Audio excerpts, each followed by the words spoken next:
Good morning, everyone. Today's topic is community mental health. This is a unit under mental health nursing. What we are going to study under this topic is definition, its importance and scope. Scope of mental health, community mental health, the importance of community mental health, and the definition. Now, what is the definition of community mental health nursing? Community mental health nursing is the application of knowledge of psychiatric nursing in promoting and maintaining mental health of people to help in early diagnosis and care and to rehabilitate the clients after mental illness. Community mental health nursing एक application of knowledge है, एक knowledge का application है of psychiatric nursing. जो हम psychiatry nursing पढ़ते हैं उसको हम अप्लाई करते हैं कहाँ पे, कम्युनिटी में। ठीक है, तो हमारा जो नॉलेज है साइकेट्रिक नर्सिंग का उसको हम कम्युनिटी में अप्लाई करते हैं। क्यों करते हैं हम apply? So that we in promoting and maintaining mental health of people, mental health को मेंटेन करना और प्रमोट करना, इसलिए भी to help in early diagnosis, so that individual का अर्ली डायग्नोसिस हो जाए। ठीक है, किसी को अगर साइकेट्रिक इलनेस होने वाली हो या आपको लग रहा है ये हाई रिस्क ग्रुप में है तो आप उसको अर्ली डायग्नोसिस कर सकते हो। And to care and to rehabilitate the clients after mental illness, और अगर कोई मेंटल हॉस्पिटल से अभी भी निकला है तो उसको सोसाइटी में, कम्युनिटी में रिहैबिलिटेट करना। तो ये डेफिनेशन है कम्युनिटी मेंटल हेल्थ नर्सिंग का। Community mental health nursing is the application of knowledge of psychiatric nursing in promoting and maintaining mental health of people to help in early diagnosis and care and to rehabilitate the clients after mental illness. What is the importance of community mental health nursing? To promote and maintain mental health of family through preventive and promotive interventions. So that to promote and maintain mental health of family, आपको mental health family की community में mental health को promote करना, maintain करना। ठीक है, कैसे करोगे आप promote और maintain mental health? Through preventive and promotive interventions।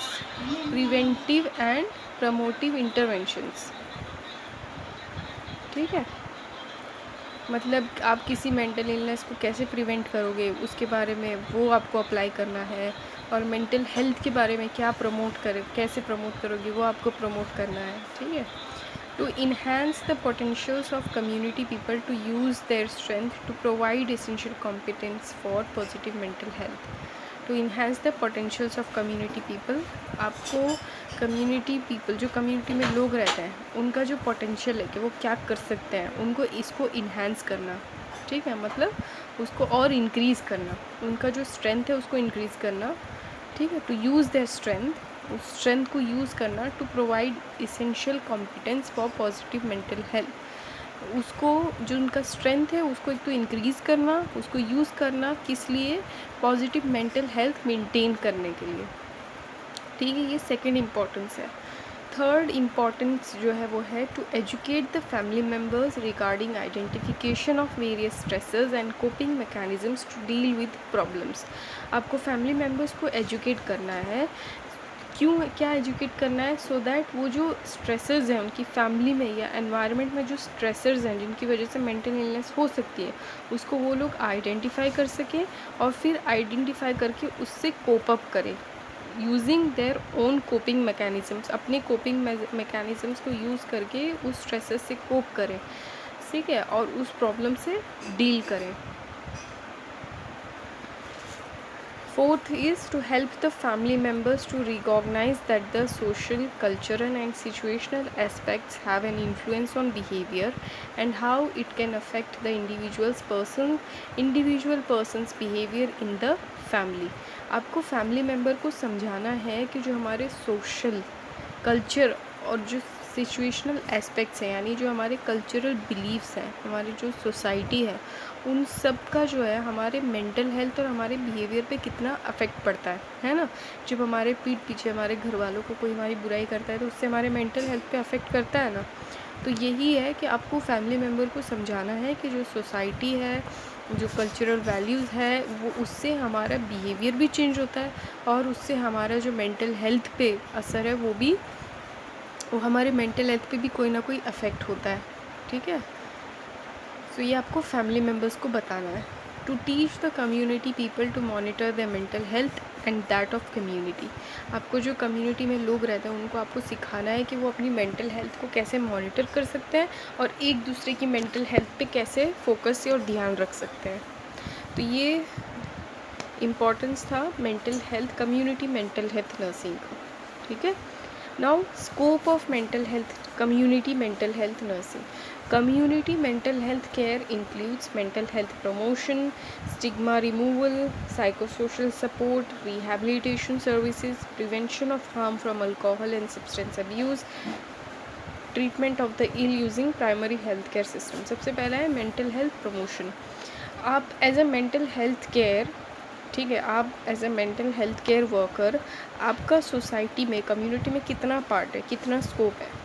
तो आप सबसे पहला स्कोप तो आपका ये है कि आप मेंटल हेल्थ प्रमोट करोगे कम्युनिटी में, ठीक है। सबसे पहला स्कोप ये है कि आप as a community mental health care worker आप मेंटल हेल्थ को प्रमोट करोगे सोसाइटी या फिर कम्युनिटी में। मेंटल हेल्थ को लेके जो स्टिग्मा है उसको रिमूव करोगे कम्युनिटी से, ट्राई करोगे थ्रू हेल्थ एजुकेशन और whatever ways. Psychosocial support, और आप एक साइकोसोशल सपोर्ट सिस्टम भी बन सकते हो कम्युनिटी का, सोसाइटी का, इंडिविजुअल का। जब आप रेगुलरली विज़िट करोगे कम्युनिटी में फैमिलीज़ के घर पे, तो आप जो है अपना रिलेशनशिप अच्छा बना के रखोगे उनके साथ, तो आप उनका सपोर्ट सिस्टम भी बन सकते हो, ठीक है।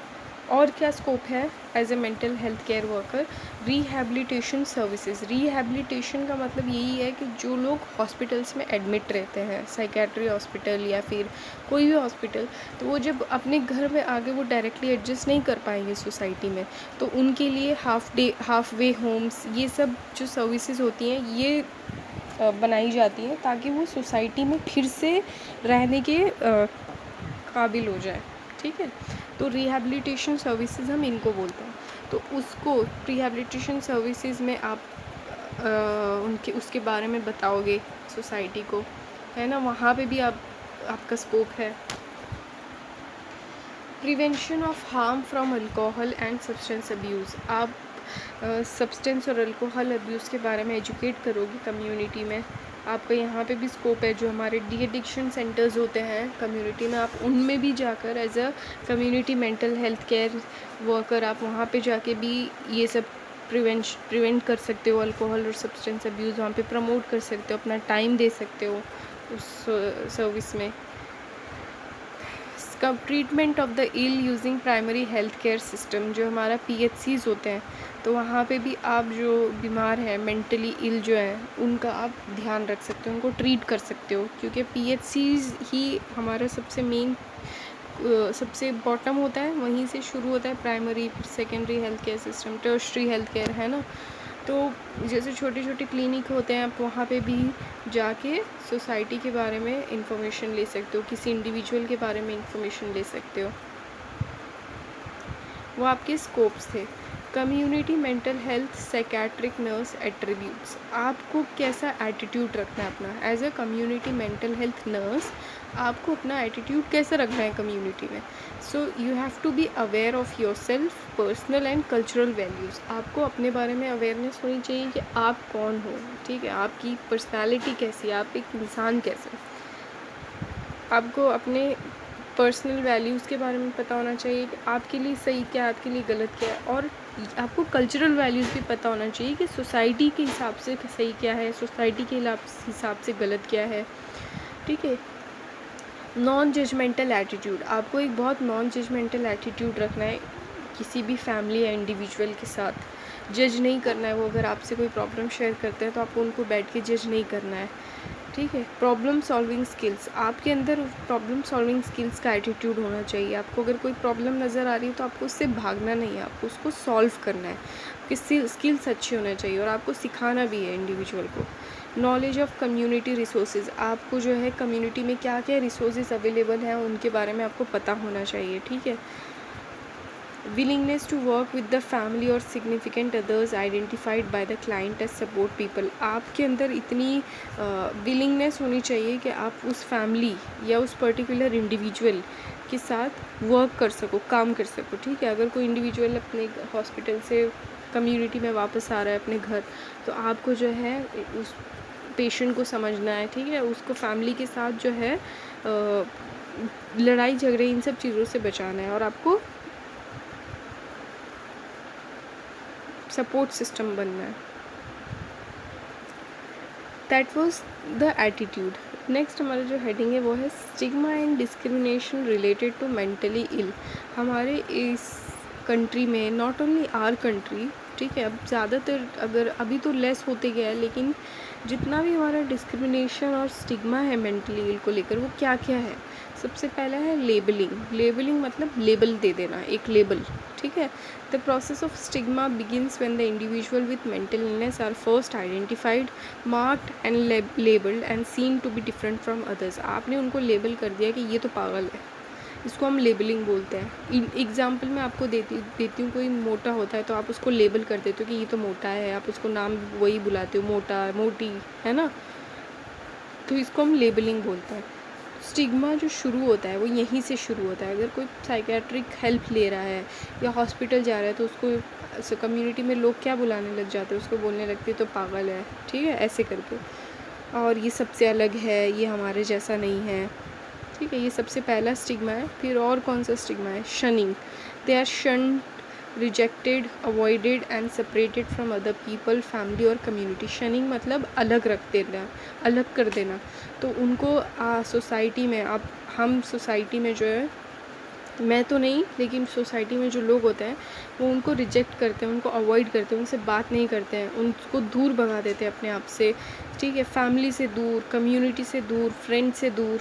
ठीक है, loss of status, these individuals lose their respect and dignity. अब जब सब कुछ लेबलिंग भी देते हो, शनिंग भी करते हो, तो वहाँ और क्या क्या होता है सोसाइटी में मेंटली इल के साथ, उनका जो है ना स्टेटस भी उनका ख़राब हो जाता है। जब आप एक बार उसको पागल बोलने लगते हो, तो वो सारी कम्युनिटी उसको पागल ही बुलाएगी, उसकी कोई इज्जत नहीं रहेगी, कोई डिग्निटी नहीं रहेगी। ठीक है, अब ये जो स्टिग्मा होता है, इसका कॉन्सिक्वेंसेस क्या होते हैं, मतलब इसकी वजह से क्या क्या प्रॉब्लम्स होती है उस इंडिविजुअल को और उसकी फैमिली को। तो it leads to negative attitude towards the professionals who have dedicated their lives to serve and care for those suffering from the condition.